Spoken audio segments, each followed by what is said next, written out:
The sky above Arcturus the Seventh turned red as the warships descended. Parkan pressed himself against the cold metal wall of the storage building, his heart pounding so hard he thought it might break through his chest. He was 18 years old, and he had never been this afraid in his entire life. The screaming had stopped about 10 minutes ago. That was worse than when people were screaming. At least screaming meant someone was still alive. Now there was only the sound of heavy boots walking through the colony streets, and the strange clicking language of the soldiers who had come to destroy everything Hyan had ever known. Hyan's hand went to his neck, touching the silver chain that hung there. His fingers found the small metal tag attached to it. The tag was old and worn smooth from years of touching. His father had given it to him 5 years ago, right before he disappeared into the war. The words stamped on it were hard to read now, but Hyan knew them by heart. They said his father's name and rank and blood type. Movement in Sector 7. A deep voice said in the trade language that most species used to talk to each other. Hyan wanted to run. His legs wanted to run, but there was nowhere to go. The aliens called Kethrans were huge, nearly 3 meters tall. Their bodies looked like they were made of black armor, shiny and hard. They carried weapons that could turn a person into ash before they could take 3 steps. Hyan had watched them kill the colony administrator when she tried to talk to them. 1 shot and she was just gone. 2 of the soldiers found him. Their hands were surprisingly gentle when they pulled him out from behind the broken machine he was hiding behind. They were not trying to hurt him. They were just moving him like he was a piece of cargo. That made it worse somehow. At least if they were being rough, it would mean they saw him as a threat. This gentle handling meant they saw him as nothing at all. Another young one, the first soldier said, running some kind of scanner over Hyan's body. Just a regular human. Nothing special. No weapons. Good, the second soldier replied. The warlord wants entertainment for the victory celebration. Young ones make it more interesting for the crowd. They dragged Hyan through the streets of his colony. He saw the bodies of people he had known his whole life. Mrs. Choi, who ran the food shop. Teacher Lee, who had taught him about the galaxy and all the different aliens in it. Young Bora, who was only 12 and always smiled at everyone. All of them were gone now. The buildings were burning. Everything was ending. The transport ship was dark inside and smelled terrible. It smelled like fear and sweat and too many people in a small space. Hyan counted the other people as his eyes adjusted to the dim light. 73 humans from different colonies.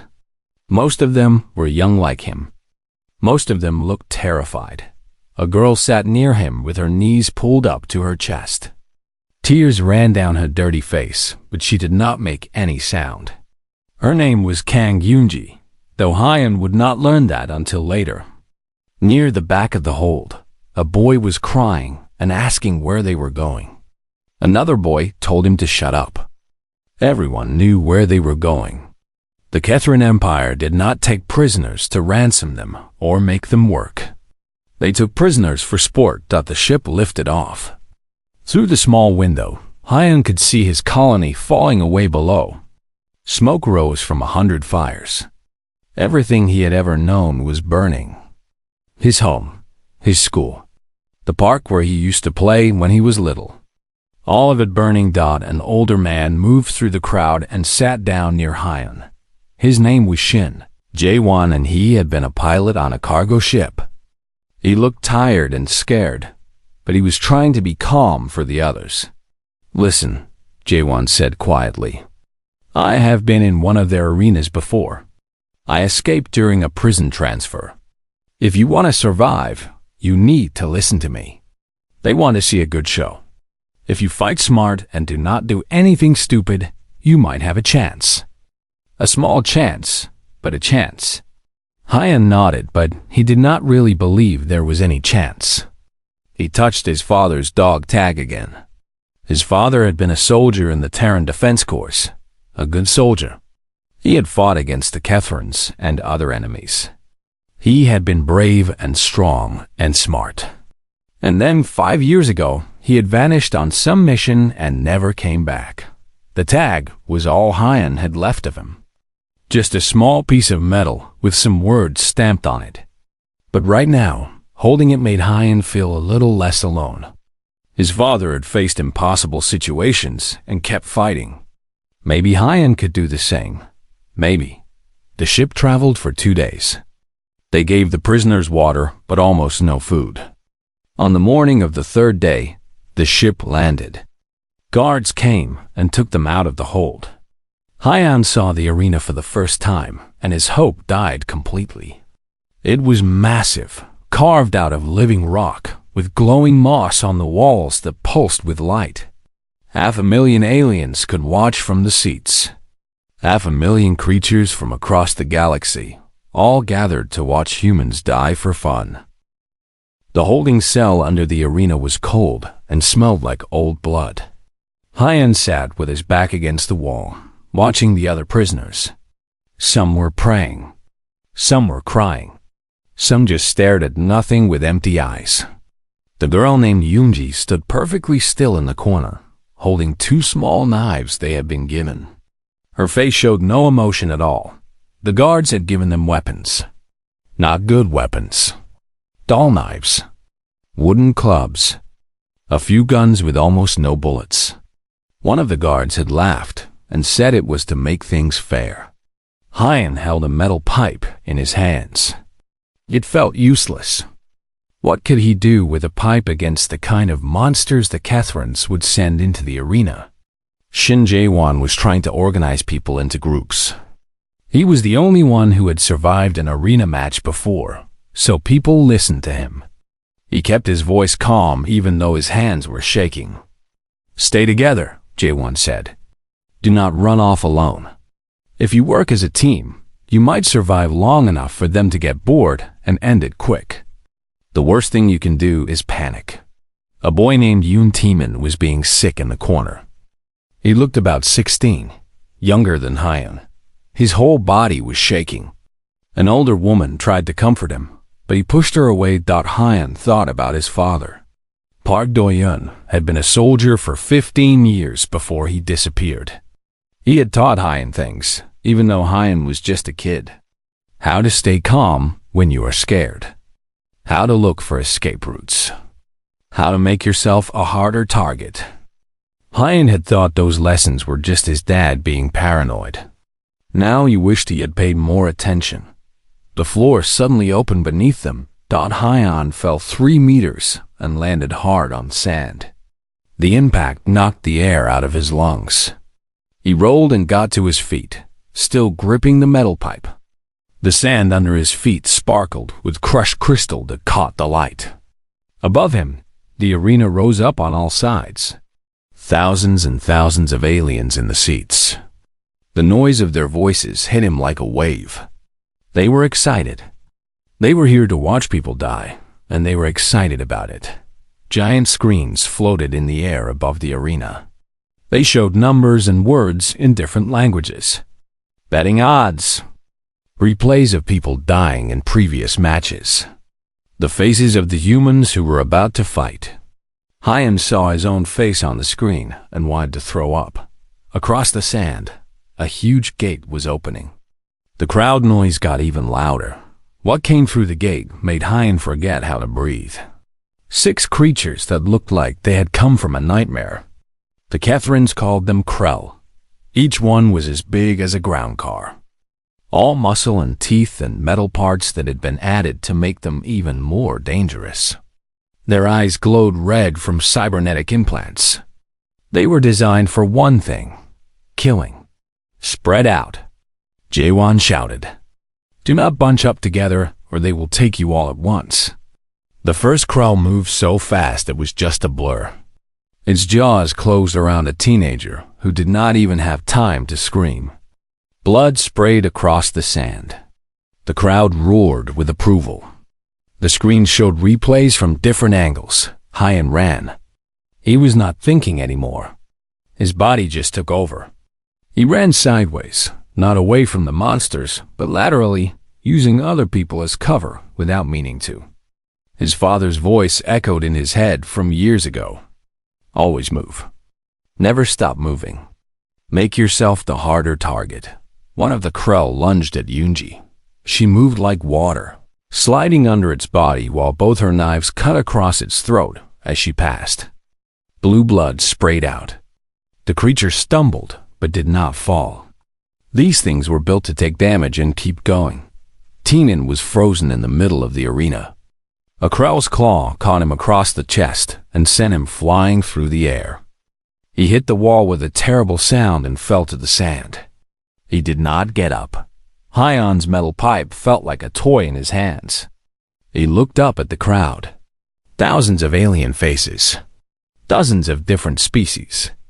All of them shouting for human blood. In a special viewing box high above, the Kethram warlord sat on a throne. His name was Kethrax. Even from far away, Hyon could see he looked pleased that another Krell came at Hyon. He dove behind a decorative pillar. The creature's claws tore chunks out of the stone where he had been standing. Hyon rolled away, staying low, trying to be small and fast. All around him, people were dying. The sand was turning dark with blood. Some people were fighting back, but their weapons were useless against the Krell's armored hides. A woman managed to stick a spear into one creature's eye. It killed her anyway before it fell. Hyon scrambled behind another pillar. His lungs burned. His legs felt like rubber. He could not keep this up much longer. None of them could. He pressed his back against the stone and tried to catch his breath. His shirt was torn, and the dog tag his father had given him swung free on its chain. The metal caught the bright arena lights and flashed. The Krell that had been charging toward him stopped. It stopped completely. Its glowing red eyes focused on the small piece of metal hanging from Hyon's neck. A strange sound came from the creature's throat. Not a growl. Something else. Something almost like confusion. All around the arena, the other Krell stopped attacking. They stood still, their heads turning toward Hyon. The crowd noise changed. The roaring became murmuring. Something was wrong. This was not how arena matches were supposed to go. In the Imperial viewing box, Warlord Kethrax leaned forward in his throne. His compound eyes could zoom in like cameras. He was looking at Hyon's chest. At the dog tag, the warlord stood up suddenly. His military advisor, a general named Vex, stood up too. They were both staring at Hyon. "Stop the match," Kethrax said. His voice boomed across the entire stadium through speakers. "Stop it now. Bring me that human. The one with the metal tag around his neck." The Krell backed away from Hyon like he had suddenly become dangerous. Their red cybernetic eyes stayed focused on the dog tag, but they did not attack. Hyon stood frozen against the pillar, not understanding what was happening. Around him, the sand was covered in blood and bodies. 4 humans were dead. The rest were scattered across the arena, trying to understand why the killing had stopped. Kethran guards descended from above on floating platforms. They moved quickly, surrounding Hyon, but their weapons were not pointed at him. They were pointed outward, like they were protecting him instead of threatening him. "Do not fight us," one of the guards said. He spoke in Korean, which surprised Hyon. The accent was terrible, but the words were clear. "The warlord wants to speak with you. Come peacefully." Hyon was too shocked to argue. His legs felt weak as they escorted him across the arena. He walked past the bodies of people who had been alive 5 minutes ago. Past a boy he had talked to on the transport ship. Past a woman who had shared her water with him. Past Tanen's broken body lying against the wall. Yunji watched him go with wide eyes. She was covered in blue Krell blood, but she was alive. She looked confused and scared and angry all at once. Hyon wanted to tell her something, but he did not know what to say. The guards moved him quickly toward a lift platform. The Imperial viewing box was huge. The walls were decorated with weapons and battle trophies from 100 conquered worlds. It smelled like strange incense and ozone. Warlord Kethrax was even bigger up close than he had looked from the arena floor. His shell-like armor had scars all over it from old battles. The ceremonial armor he wore was covered in jewels and precious metals. It was probably worth more than Hyon's entire colony had been. General Vex stood beside the warlord's throne. He was slightly smaller than Kethrax, but he had more cybernetic enhancements. One of his eyes was completely mechanical and glowed with a soft blue light. "Show me the tag," Kethrax demanded. His voice was deep and rough like grinding rocks. Hyon's hand shook as he lifted the chain over his head. A guard snatched it from him before he could hand it over properly. The guard gave it to General Vex, who held it under a scanning device that projected information into the air. "Terran Defense Corps," Vex read slowly. "Special Operations Designation. Blood type. Service number." He looked at Hyon with an expression that might have been respect. It was hard to read alien faces, but something in his posture changed. "Human, whose tag is this?" "My father's," Hyon said. His voice came out as barely a whisper. He cleared his throat and tried again. "Corporal Park Doyon. He disappeared 5 years ago fighting in the frontier wars. This is all I have left of him." Kethrax and Vex looked at each other. Something passed between them. Their mandibles clicked rapidly, which Hyon knew from his studies meant they were agitated or surprised. "Park Doyon." Kethrax said the name slowly. "The Phantom of Sigma Station." The temperature in the viewing box seemed to drop. Other Kethran officers who were standing nearby went very still. "You know my father?" Hyon asked. Hope and disbelief fought inside his chest. "You know him?" "Every officer in the Kethran military knows that name," General Vex said quietly. 3 years ago, your father and 12 other humans held Sigma Station against 4,000 of our finest warriors for 17 days. Hyon felt his knees go weak. He had known his father was a soldier. He had known his father was good at his job. But he had never known this. "Your father personally killed 83 Kethran soldiers," Vex continued. "He destroyed 6 of our mechanized combat units. He inflicted casualties that delayed our advance in that sector by 3 months. We lost more warriors trying to take that one station than we lost taking 3 entire planets." Vex paused. "On the 18th day, your father and his team disappeared. We never found bodies. We never found any trace of them. It was like they vanished into smoke." Kethrax stood up. His massive body cast a shadow over Hyon. "Your father cost me the Sigma campaign. I was supposed to take that sector in 2 weeks. Instead, it took 4 months. It cost me advancement. It cost me honor. It cost the Empire significant resources and the lives of many good warriors." Hyon waited for the killing blow.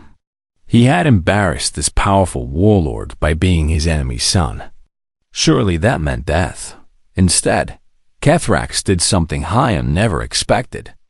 The warlord bowed. It was a small bow, just a slight bend of his massive body. But it was unmistakable. "Your father was the most dangerous human I have ever encountered," Kethrax said. "But he was also the most honorable enemy I have ever faced. When he had the opportunity to destroy our medical ships that were evacuating wounded, he let them retreat safely. When his team captured our soldiers, he treated them according to the warfare conventions. He did not torture them or execute them. He fought like a demon, but he behaved like..." Kethrax seemed to struggle for the right word in the human language. "Like what your species calls a soldier. A warrior. Not a butcher. Not a monster." Hyon did not know what to say. His father had always been quiet about his service. He never talked about what he did in the war. Hyon had thought maybe his dad's job was not very important. He had been very wrong. There is a concept in Kethran military tradition, General Vex explained. When a warrior shows exceptional honor in battle, their family line carries that honor. Your father's actions created what we call a Kethanar, a debt of respect. It means we owe his bloodline recognition. Down in the arena, guards were helping the surviving humans out through the gates. The crowd was getting restless. They had come to see entertainment, and instead the match had been stopped. Some were demanding refunds. Others were shouting questions. "So you will let me go?" Hyan asked. He was afraid to hope, but he could not help it. "I am saying," Kethrax rumbled, "that I cannot in honor execute the son of Park Doyan in an entertainment spectacle. It would be an insult to his sacrifice. It would diminish the worth of every Kethran warrior who died fighting him." Kethrax walked to the viewing window that looked down on the arena. The sand below was still stained with blood. Workers were already cleaning up the bodies. The warlord stood there for a long moment, his back to Hyan. "But there is a problem," Kethrax said finally. "I have promised my troops a victory celebration. They fought well in this campaign. They expect entertainment. My reputation requires that I deliver what I promised. If I simply release you and the other prisoners, I will appear weak. Other warlords will question my strength. My own soldiers might lose respect for me." Hyan felt his brief hope dying. Of course, it could not be that simple. Nothing was ever simple. "Then what do you want?" Hyan asked. His voice was steadier now. He was beginning to understand how this would go. "You want me to fight someone? To prove I am worthy of my father's name?" Kethrax turned around, and his mandibles clicked in what might have been approval. "You are intelligent, quick to understand. Yes, I will give you a choice, young human. You will fight in single combat against a champion of my choosing. If you win, you and all the humans currently in the holding cells will go free. I will provide a ship to take you back to human space. If you lose, you will die quickly and with honor, and the other prisoners will be sold as laborers instead of being executed. They will have hard lives, but they will live." "That is not much of a choice," Hyan said bitterly. "It is more than I would offer anyone else," Kethrax replied. "Your father earned you this opportunity. Do not waste it." Hyan thought about the people in the holding cells.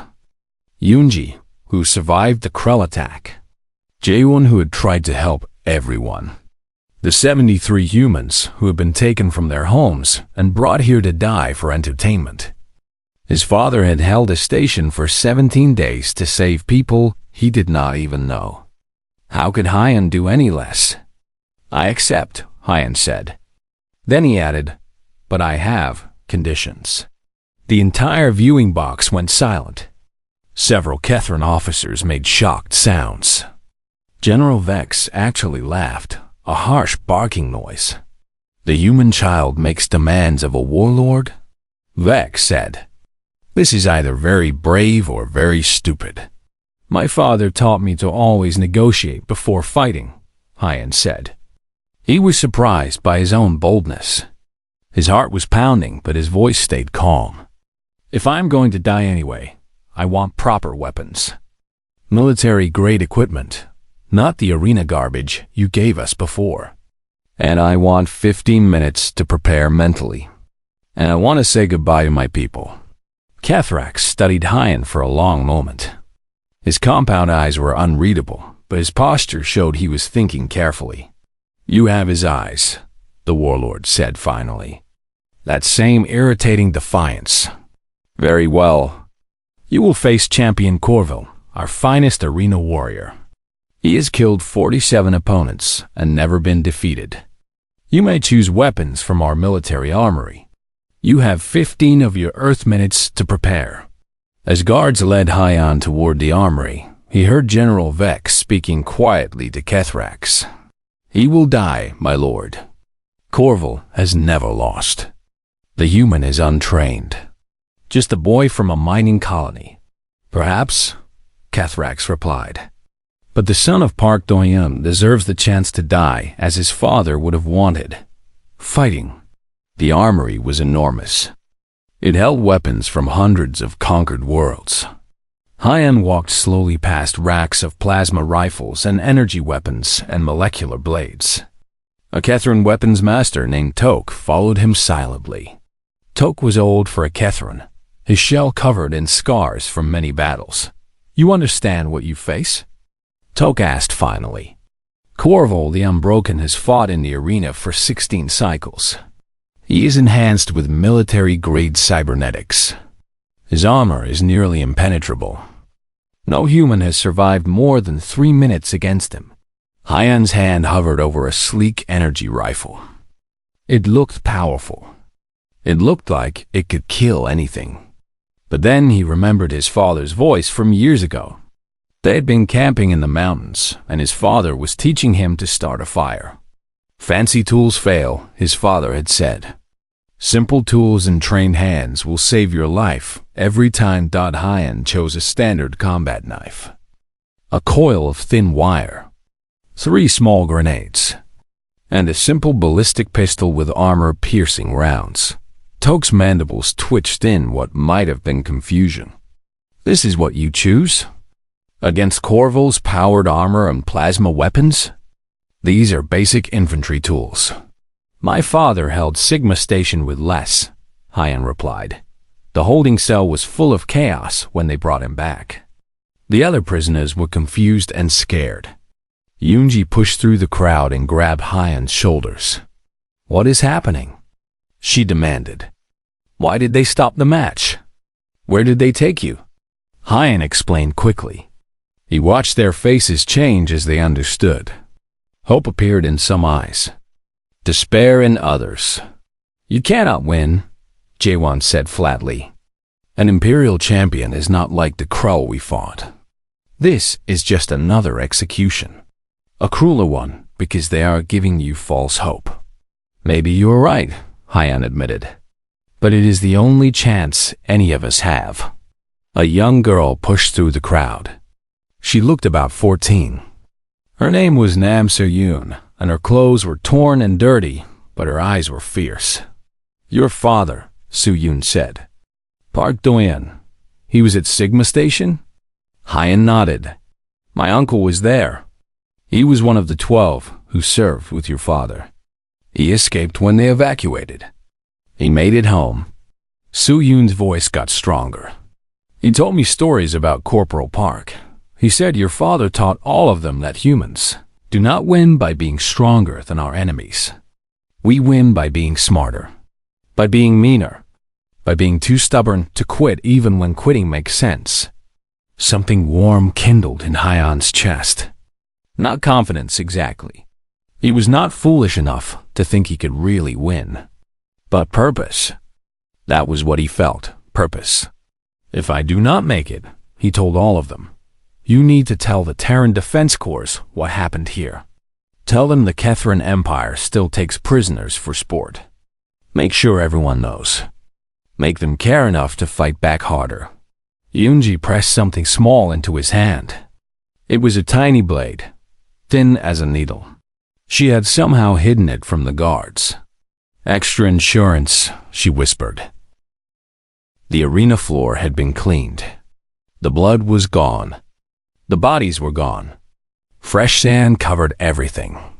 Hyan stood in the center, feeling very small. Above him, the massive screens were showing information about the upcoming fight. His face appeared next to statistics. Height, weight, age, home colony.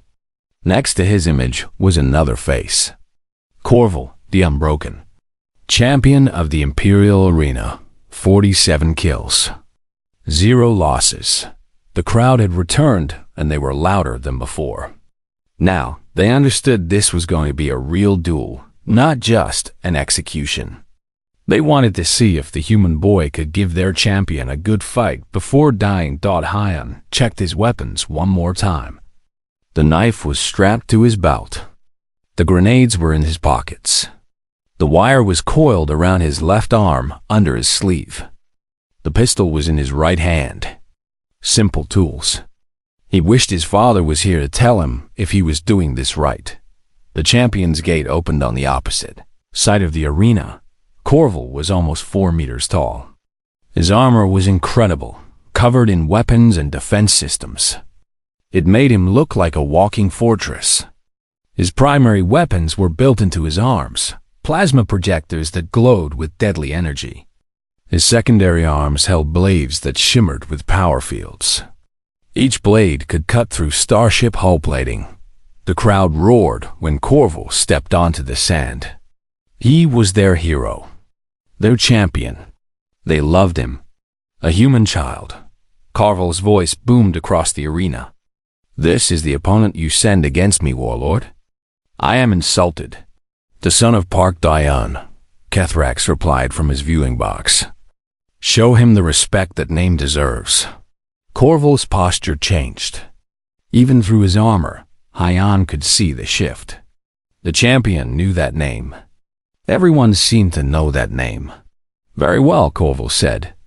"I will make the death quick and honorable."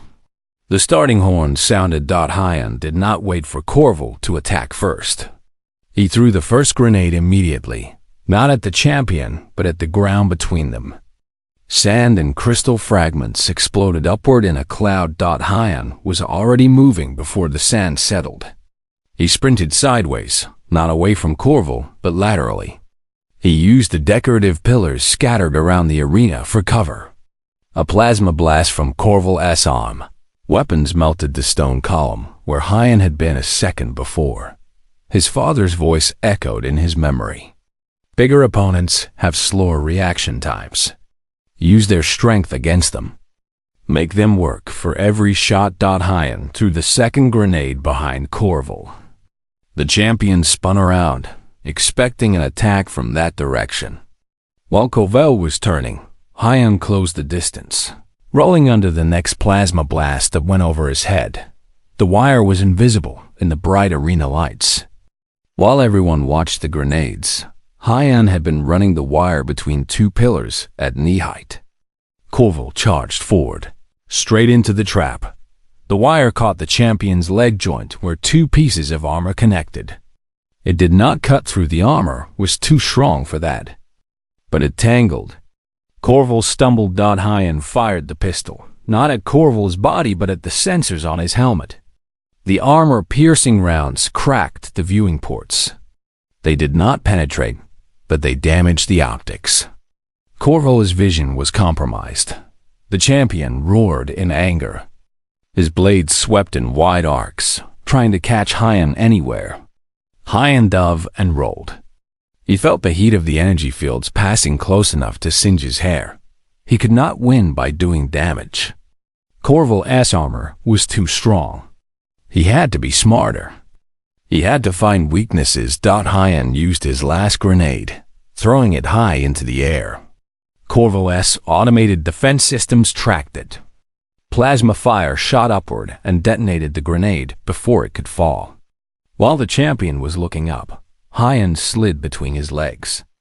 The combat knife scraped across the hydraulic cables on the inside of Corval's knee joint. Sparks flew. Warning lights flashed on the armor. Corval's left leg locked up partially. The crowd's noise changed. This was not supposed to happen. Champions did not get hurt by untrained children. Corval was far from helpless. Even with one damaged leg, he was still incredibly dangerous. But he was slower now. His movements had to compensate for the injury. Hyan pressed his advantage, staying close where the big plasma weapons could not track him easily. It became a brutal dance. Hyan took cuts and burns. His body was accumulating damage. But he never stopped moving, never gave Corval time to adapt.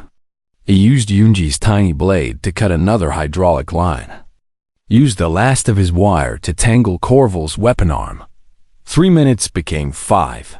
5 became 8. In the Imperial viewing box, General Vex leaned forward. How is this possible?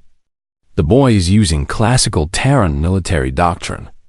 Infantry tactics against superior forces. His father's teachings, Kethrax said quietly. Even after all these years, Hyan knew he was dying. A glancing plasma hit had burned his side badly. His arms were covered in cuts. His ribs hurt with every breath. But Corval was struggling too. Multiple system failures were cascading through his armor. The champion fell to one knee. His damaged leg could not support him anymore. Hyan stood 3 meters away. The pistol was empty. The knife was broken. He had nothing left but his will to keep fighting. "Yield," Corval said. There was respect in his voice now. "You have fought with honor. Your father would be proud of you. But you cannot kill me. My armor will repair itself. I will recover. Yield now, and perhaps the warlord will show mercy." Hyan looked up at Cathrax in the viewing box. Then he looked at the crowd. 500,000 aliens watching. "My father did not teach me to yield," Hyan said loud enough for everyone to hear. "He taught me to make the enemy pay for every meter. To make them remember that humans might break, but we do not bend. We do not surrender." He charged. Corval's blade caught him across the chest. Hyan felt his ribs crack, felt blood pouring from the wound. But his momentum carried him forward. Yunji's tiny blade, the one everyone had forgotten about, found the gap in Corval's neck seal. It was not a killing blow. The armor had too many safety systems. But it was enough. Corval's systems went into emergency shutdown. Medical protocols engaged. The champion collapsed. Hyan collapsed beside him. His vision was going dark. He had done everything he could. The arena was completely silent. Then Warlord Cathrax stood. Slowly, deliberately, he brought his 4 hands together in the highest Catherine gesture of respect. "The human wins," Cathrax declared. "Release all prisoners immediately. Provide them transport back to human space. Give them full medical care. Let it be known across the Empire that the bloodline of Park Do-yeon remains unbroken." Hyan heard the words, but they seemed far away. Medical teams were rushing onto the sand. They were coming to save him. To save Corval too. Both warriors would live. When Hyan woke 3 days later, he was in a medical facility. Yunji and the others were there. All 73 survivors. "You did it," Yunji said softly. "You actually won." Hyan touched the bandages across his chest. The doctors had saved his life, but he would carry scars forever. "My father did it," he replied. "I just carried what he left me." The dog tag hung on a new chain beside his medical bed. 6 months later, when their ship finally reached human territory, Hyan sent a message to Terran Defense Corps headquarters. The response came back 3 days later. His father was alive. Park Do-yeon had been listed as missing in action, but he and his team had survived. They were doing secret operations behind enemy lines. The message was brief, but Hyan read it 1,000 times. It said, "Your father commends you for your courage. You upheld more than a name. You upheld what it means to be human. Well done. Dad is proud. Come home." The story spread across both human and Catherine space. The boy who beat an Imperial champion became a legend. When the war finally ended 2 years later, both sides remembered. Some debts go beyond species. Some names can never be forgotten. And sometimes, the legacy a father leaves is not just a piece of metal on a chain. It is the knowledge that even when everything seems impossible, you keep fighting anyway.